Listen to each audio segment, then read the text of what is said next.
Hello everyone, this is Aaron again. Um, I have the P15 out again today. I was not going to do a review on this gun until spring when I could take it out to the range and really stretch it out over distances and that sort of thing. But I thought I'd better come on and do something a little bit earlier because of a couple of concerns that I have. Okay, one of them is the gun itself. Okay, both Ken and I have experienced this problem with our P15s, and you will too. In the cocking lever here, there is a pin that holds this cocking lever to a little pulley. Okay, there's a pin that goes down in it. That pin is going to, it's in there, but it's got Loctite on it. And eventually, because of the roll and pull, it's going to twist and twist, and it's going to eventually come out of there.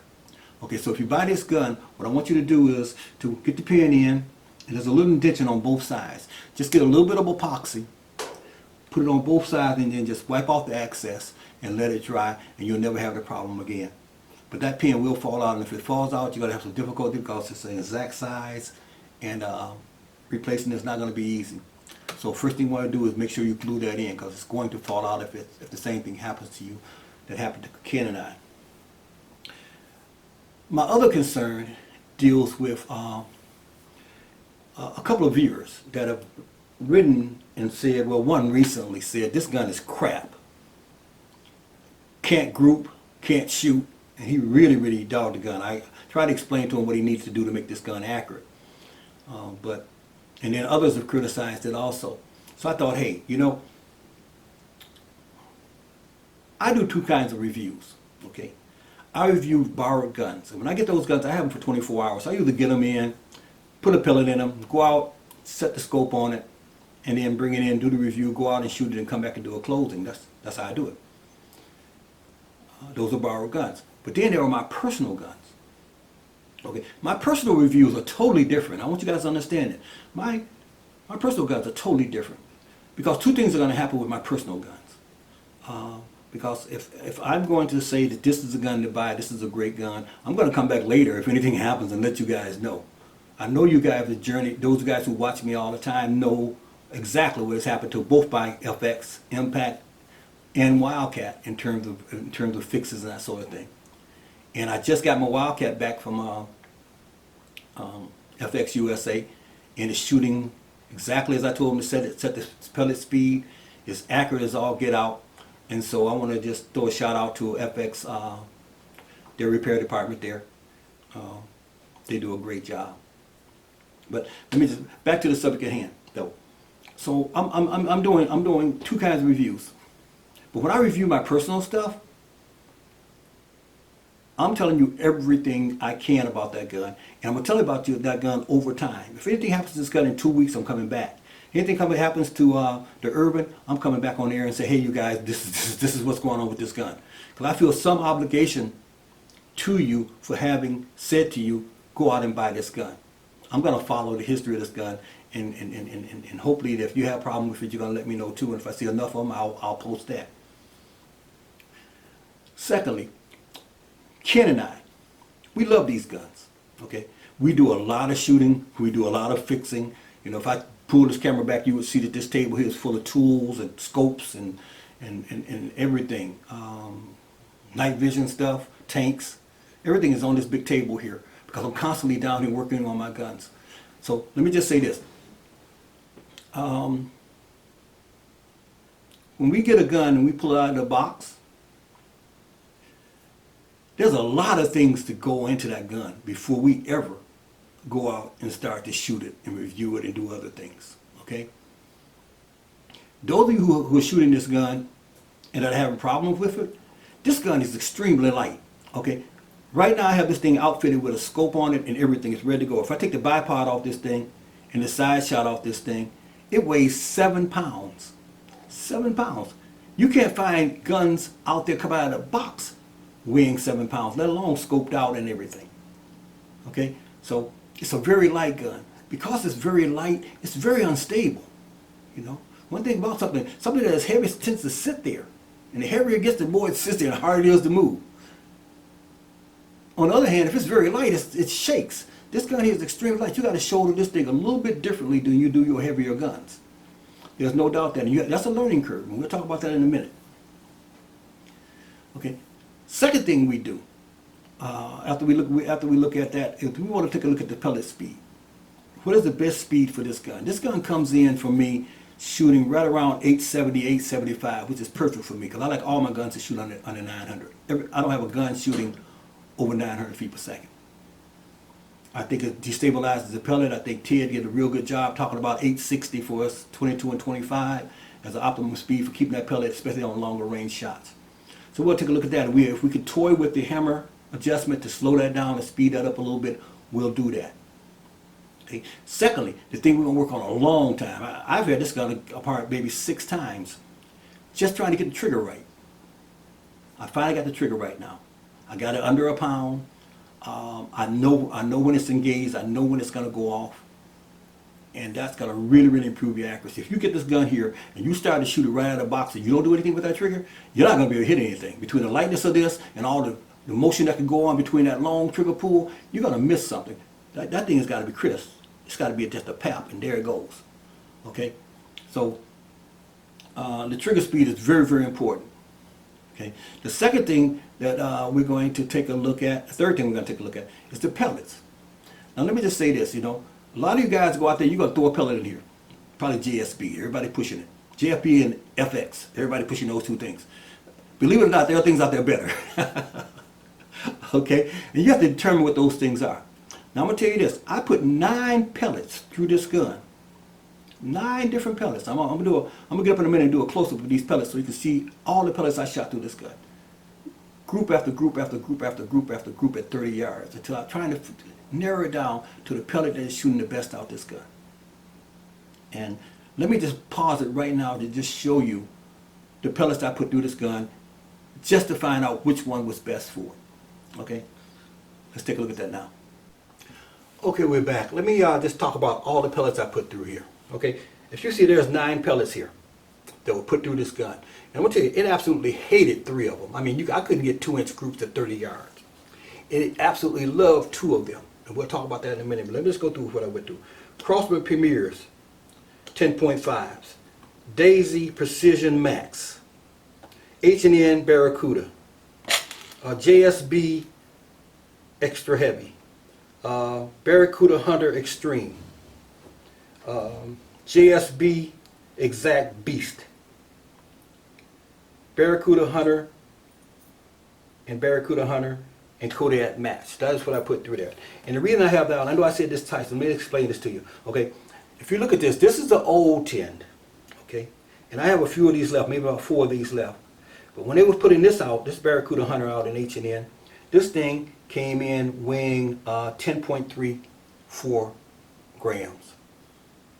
Over here, this pellet comes in at 10.45 grams. And so, what's going to happen if you buy these pellets now, it's going to be hard to get this first 10. But luckily, it shot both of these pellets about the same, even though this one weighs a little bit more. And when I counted it, it was a little, because it was a little heavier, it was a little slower. But both of those were pretty accurate. But I just want you to know that when you get a gun, you can't put 1 pellet through it and think you know anything about that gun. You got to. It took me a long time to learn this. Ken had to talk to me a few times about, Aaron, put some more pellets through that thing. I would say, man, this thing ain't shooting worth it. Here, try this. Wow, it's shooting better. Pellets make a difference. And so you may have to go out and get they got packs out there now. You can get your favorite pellet, and you can get a few of each one as a kind of like a starter kit to find out which one works best. But you got to put pellets through the gun in order to make this thing as optimal as it can, so you can learn which one it likes best. Okay, after putting 9 different pellets through this thing, which pellet did it like best? It was a tie. So if you have this gun, I'm going to save you a little time. You don't have to put 9 pellets through it like I did. This thing loves the Barracuda H&N Sport Barracuda Hunters at 10.49 grain. But if you have the old ones, or have access to the old ones before these new ones come out, and you're still shooting the Barracuda Hunters in the 10.34s. The 10.34s were just as accurate. Another pellet that it really loved is the Barracuda, just H&N Sports Barracuda in 10.65.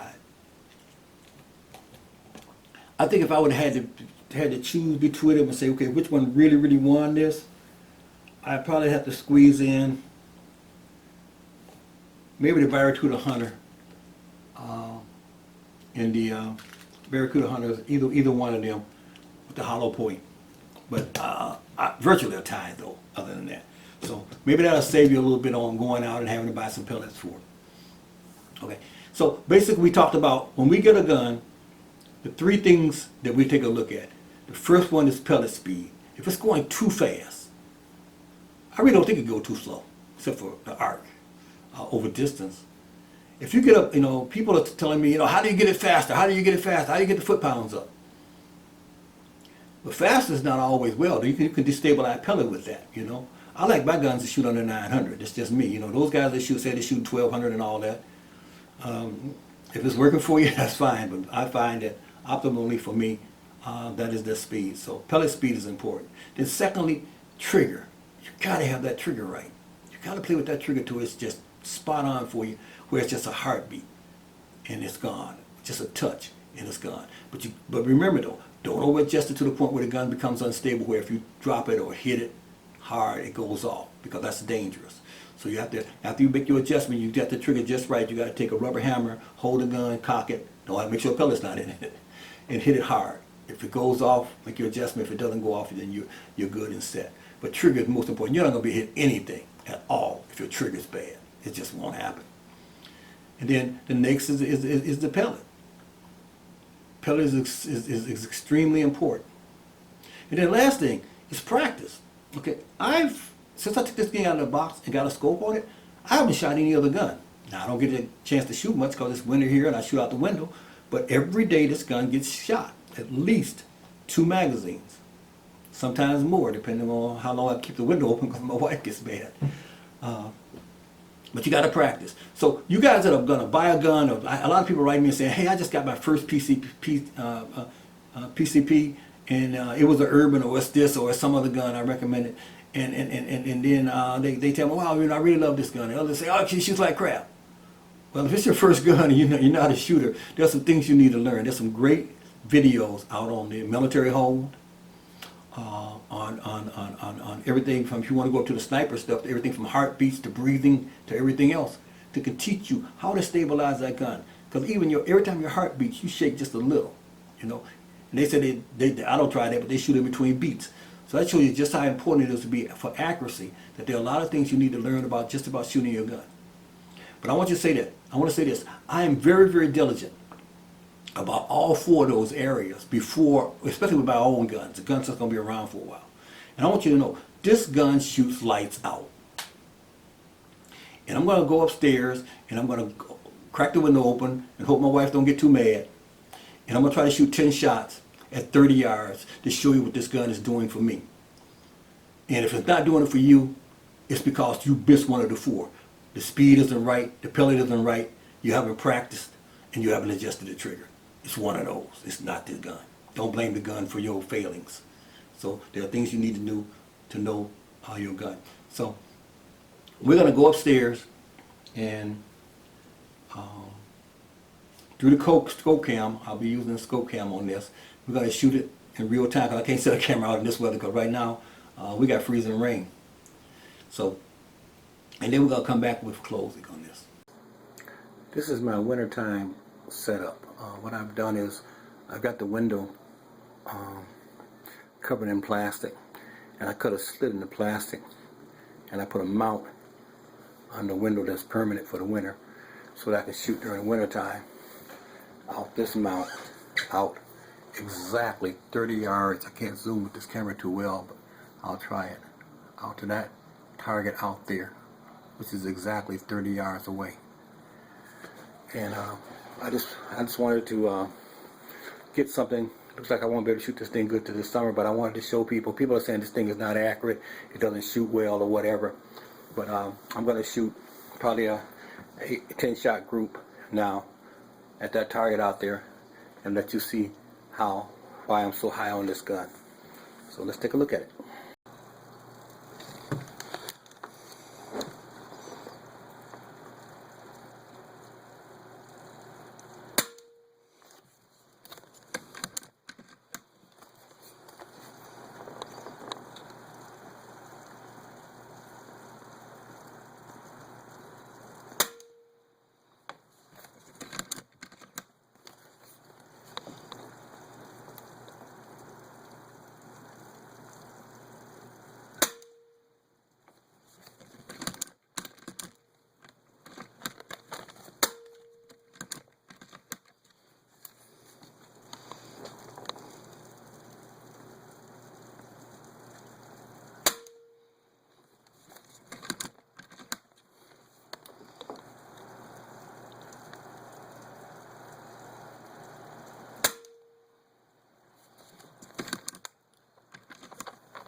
Okay, now we're going to walk out to that target.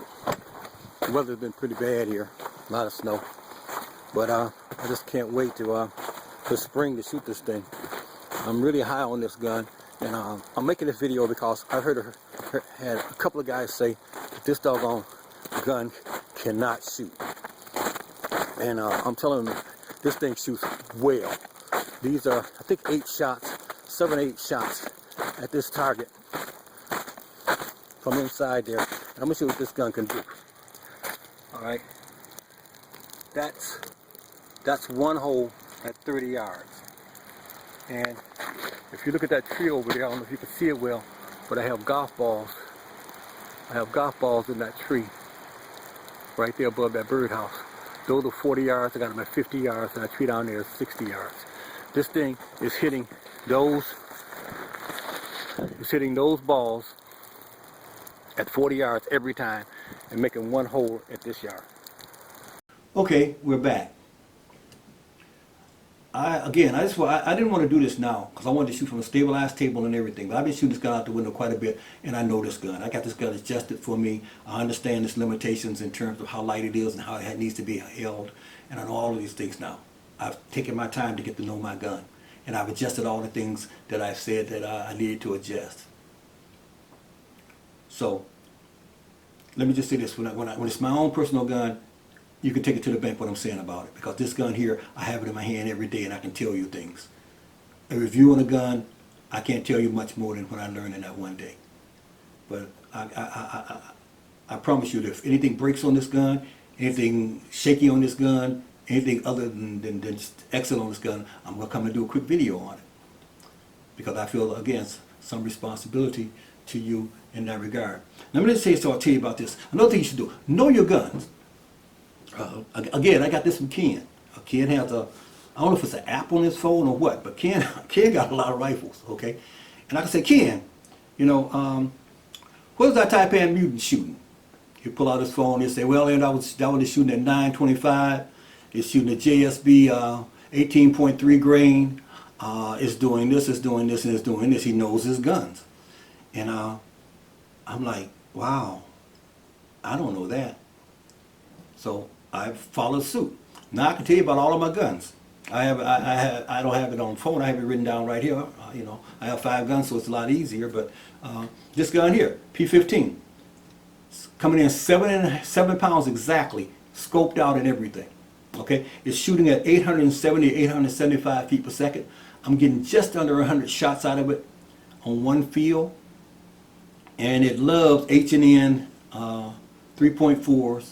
H&N Hunter, Barracuda Hunter, and H&N Barracudas at 10.65. That's what this gun loves, okay?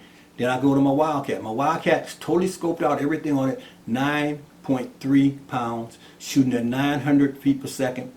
And that is, the Wildcat is a 22, at 900 feet per second. It shoots JSBs 18.13s. And then I have my impact, and I have 2 barrels for the impact. But the impact, totally scoped out and everything, weighs 10 pounds. It shoots JSBs 25.39s at a speed of 890, which is, I think, is just perfect for that gun. Now, when I switch it over and put the 177 barrel in it, that gun shoots at 925 feet per second. And my Urban, of course, weighs 9.6 pounds, and it shoots at 860 feet per second, and it shoots 18.13 JSBs. So those are the stats. So get to know your gun, get to know its speed of shooting, how much it weighs, and everything. Again, I love this gun so much because of its weight. I can carry 7 pounds around all day without any problem. So let's talk. So I just want to say this gun is accurate. This gun is light. If you learn to shoot it, if you learn to set it up, it will shoot as good as any gun you got out there out to 40 yards. I almost guarantee it, but you got to put your homework in on it. And when I say any gun, I'm talking about calibers now. I'm not, you don't put this thing up against a 25 or 30 caliber. It's got to be another 177. Okay, let me just close with this. One of my viewers wrote in and said that his neighbor called the cops on him. He was shooting at a steel plate with a Wildcat 22, I believe. And he was hitting the plate, and a guy called the cops and said he was shooting a real gun, a powder burner. And I know for a fact he was not hearing that Wildcat. Wildcat is extremely quiet. He was hearing and I think he was shooting slugs, something really heavy, hitting on the plate. And he said eventually he may actually shot a hole through this plate with the gun. And one thing about it, we always talk about guns being backyard friendly. Your target needs to be backyard friendly also, okay? Because if the target is making a lot of noise, it ain't going to take people very long to figure out that sounds like something is hitting it. And if they see, oh, that's a gun, and there we go. All right, I'm going to tell you real quickly how to do the best backstop in the world for the backyard. I use this one in the house. Take a box. Stuff it with clothes, with rags. Just stuff it as tight as you can. And then duct tape it. When pellets hit this stuff, it makes no noise at all. At first, when it's hitting the box, you'll hear a little thump. But once you get a hole worked in, as I have here, and put a target over that, totally quiet. Okay? And as you can see, I've shot my 25, my 22, and all my 7.7s at this thing. And you can see a bunch. And there's no exits.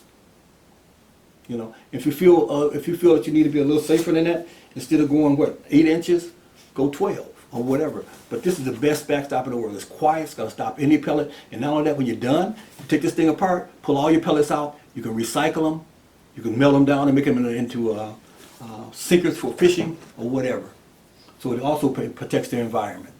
Because when you hit something hard, what happens is that thing explodes and microscopic pieces of this lead goes places and lands on stuff, and you don't want to get lead contamination around your house.